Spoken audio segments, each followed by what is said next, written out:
എല്ലാവർക്കും നമസ്കാരം.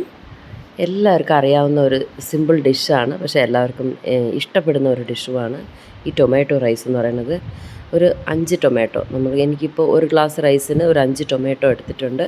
ഒരു സവാള, ഒരു ഫുൾ വെളുത്തുള്ളി, പിന്നെ ഒരു ചെറിയ തുണ്ട് ഇഞ്ചി, 4 പച്ചമുളക് കീറിയത്, കറിവേപ്പില, മല്ലിയില, ഇതൊക്കെയാണ്. പിന്നെ മഞ്ഞൾപ്പൊടി, ഗരം മസാലപ്പൊടി, കുരുമുളക് പൊടി എല്ലാം കാൽ സ്പൂൺ വെച്ചിട്ട് ഇടണം. ഞാൻ കുരുമുളക് മാത്രമേ ഇട്ടിട്ടുള്ളൂ, ചില്ലി പൗഡർ ആഡ് ചെയ്തിട്ടില്ല. ഗരം മസാലപ്പൊടി 1/4 സ്പൂൺ ഇട്ടു. ഇത് വേണമെങ്കിൽ നമ്മൾ ആദ്യം നെയ്യ് ഒഴിച്ചിട്ട് ഗരം മസാല, പട്ട, ഗ്രാമ്പ്, ഏലക്ക ഒരു 3 കഷ്ണം എടുത്തിട്ട് താളിച്ചിട്ട് നമ്മൾ ഉള്ളി ആദ്യം നന്നായിട്ട് ഉപ്പിട്ട് ഇളക്കും. അത് വഴണ്ടതിന് ശേഷം 4 തക്കാളി മുറിച്ചതിട്ട് നന്നായിട്ട് ഇളക്കുക. പച്ചമുളക് കീറി മുറിച്ചതും വഴറ്റുക.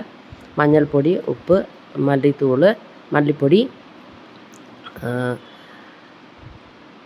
ഒക്കെ ഇട്ട് നന്നായിട്ട് കുറച്ച് ഈ അടിയിൽ പിടിക്കാതെ കുറച്ച് നെയ്യൊഴിച്ച് വഴറ്റുക. അല്ലെങ്കിൽ വെളിച്ചെണ്ണ മതി. വെളിച്ചെണ്ണ നല്ലത് കുറച്ച് ധാരാളമായിട്ട് ഒഴിച്ച് നന്നായിട്ട് വഴറ്റിയെടുക്കുക. ഇത് കുറച്ച് വഴണ്ടതിന് ശേഷം നമ്മൾ 1 ഗ്ലാസ് ബിരിയാണി അരി എടുക്കുകയാണെങ്കിൽ 2 ഗ്ലാസ് വെള്ളം കഷ്ടിച്ച് കുക്കറിൽ വെച്ച് തിളപ്പിക്കുക. അതിനകത്ത് കുറച്ച് നെയ്യ് ഒഴിച്ചിട്ട് ഈ കണ്ടൻറ്റ് അതിലോട്ട് ട്രാൻസ്ഫർ ചെയ്യുക. കലക്കി ഒഴിച്ചിട്ട് നല്ല ചട്ടിയൊക്കെ നന്നായിട്ട് കലക്കി ഒഴിച്ചതിന് ശേഷം 1 ഗ്ലാസ് അരിയും കൂടെ ഇട്ട് ഒരു 10 മിനിറ്റ് 2 വിസിൽ മതി. 2 വിസിൽ മതി. കുഴഞ്ഞു പോകും ചോറ്. ഇതിൽ ഞാൻ മട്ടർ ചേർത്തിട്ടുണ്ട്, അതായത് നമ്മുടെ പച്ചപ്പട്ടാണിയില്ലേ, അത് ഞാൻ കുതിർത്തിയില്ല, വേവിച്ചില്ല, ജസ്റ്റ് അതിനകത്ത് കഴുകുന്ന കൂട്ടത്തിൽ ആഡ് ചെയ്തിട്ടുണ്ട്.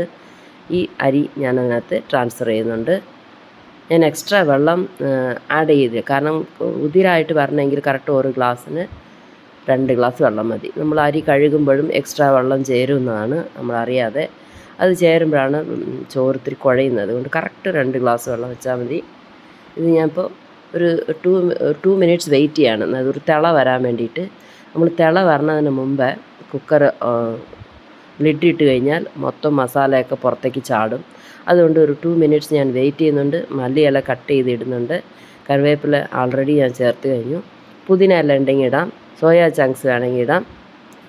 ഇപ്പോൾ ഇത് ഉലുവാപ്പൊടി കുറച്ച് ചേർക്കുന്നുണ്ട് ഞാൻ. മേത്തി, ഈ ഉലുവ ചീരയൊക്കെ ചേർത്ത് കഴിഞ്ഞാൽ നല്ലൊരു പ്രത്യേക മണമാണ്, എനിക്കിഷ്ടമാണ്. അതിടാം. പിന്നെ പിസയുടെ ഇല എന്ന് പറഞ്ഞാൽ മറ്റേ പണിക്കൂർക്ക ഇലയുടെയും കൂടെ ഇടാം. എന്ത് വേണമെങ്കിലും കുറേശ്ശെ ഇതൊക്കെ ഫ്ലേവറിന് അരോമയ്ക്ക് വേണ്ടിയിട്ടാണ് നമ്മൾ ഇടുന്നത്. നന്നായിട്ട് കലക്കി നോക്കുക, ഉപ്പ് നോക്കുക. ഇപ്പോൾ ഇതിനകത്ത് നമ്മൾ റവ ഉപ്പുമാക്കിയ പോലെ തന്നെ അരി ചേർത്ത് തിള വന്ന് തുടങ്ങി. ഇനിയിപ്പോൾ ഞാൻ ഇടുന്നുണ്ട്. അങ്ങനെ ആകുമ്പോഴത്തേക്കും മസാല പുറത്തേക്ക് ചാടാതെ രക്ഷപ്പെടും. അതുകൊണ്ടാണ് ഒരു തിള വരുന്നവരെ വെയിറ്റ് ചെയ്തിട്ട് ഒരു 1/4 സ്പൂൺ നെയ്യും ചേർത്തിട്ട് നമ്മൾ ക്ലോസ് ചെയ്ത് വയ്ക്കും.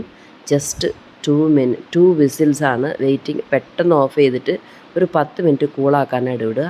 കുറച്ച് ഉള്ളി സലാഡിന് വേണ്ടിയിട്ട് കുറച്ച് എടുത്തിട്ട് ഞാൻ തയ്യാറാക്കുന്നുണ്ട്. കുറച്ച് ശർക്കര ഇട്ട് മധുര പച്ചടി പോലെ ഉള്ളിയും തക്കാളി കുറച്ച് വലിയ കഷ്ണങ്ങളായിട്ടിട്ടിട്ട് നമ്മൾ കുറച്ച് വെള്ളം ഒഴിച്ച് തെളിച്ച് ഒന്ന് ആവി കൊള്ളിച്ചിട്ട് അതിൽ ഒരു തുണ്ട് ശർക്കരയും ചേർത്ത് ഒരു പച്ചടി പോലെ ഉണ്ടാക്കും.